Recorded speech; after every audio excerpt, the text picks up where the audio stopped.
ಸ್ನೇಹಿತರೆ, ನೀವು ನಂಬುವುದಿಲ್ಲ, ಆದರೆ ಒಂದು ಆಹಾರ ಇದೆ, ಅದು 1000 ವರ್ಷಗಳಾದರೂ ಕೆಡುವುದಿಲ್ಲ. ಹೌದು, ಇದು ಜೋಕ್ ಅಲ್ಲ, ನಿಜವಾದ ಸೈನ್ಸ್ ಫ್ಯಾಕ್ಟ್.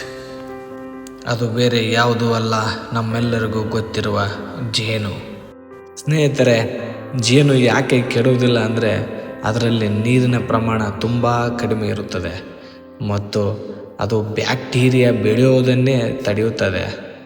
ಜೇನಿನಲ್ಲಿ ನ್ಯಾಚುರಲ್ ಪ್ರಿಸರ್ವೇಟಿವ್ಸ್ ಇರುತ್ತವೆ ಮತ್ತು ಅದರ ಆ್ಯಸಿಡಿಟಿ ಕೂಡ ಬ್ಯಾಕ್ಟೀರಿಯಾಗೆ ಚಾನ್ಸ್ ಕೊಡುವುದಿಲ್ಲ. ಇದಕ್ಕೆ ಸಾಕ್ಷಿ ಏನು ಗೊತ್ತಾ? ಪ್ರಾಚೀನ ಈಜಿಪ್ಟಿಯನ್ ಸಿವಿಲೈಸೇಷನ್ನಲ್ಲಿ ಸಿಕ್ಕ ಜೇನು ಇಂದಿಗೂ ಸೇಫ್ ಆಗಿತ್ತು. ಅಂದರೆ ಸುಮಾರು 3000 ವರ್ಷಗಳ ಹಳೆಯ ಜೇನು ಕೂಡ ತಿನ್ನಬಹುದು ಅನ್ನೋ ಮಾತಿದೆ. ಇದನ್ನು ನೀವು ಮೊದಲು ಎಲ್ಲಿಯಾದರೂ ಕೇಳಿದ್ದೀರಾ? ಕಮೆಂಟ್ ಮಾಡಿ. ಇಂಥ ಇನ್ನಷ್ಟು ಮೈಂಡ್ ಬ್ಲೋಯಿಂಗ್ ಫ್ಯಾಕ್ಟ್ಸ್ ಬೇಕಂದರೆ ಸಬ್ಸ್ಕ್ರೈಬ್ ಮಾಡೋದು ಮರಿಬೇಡಿ.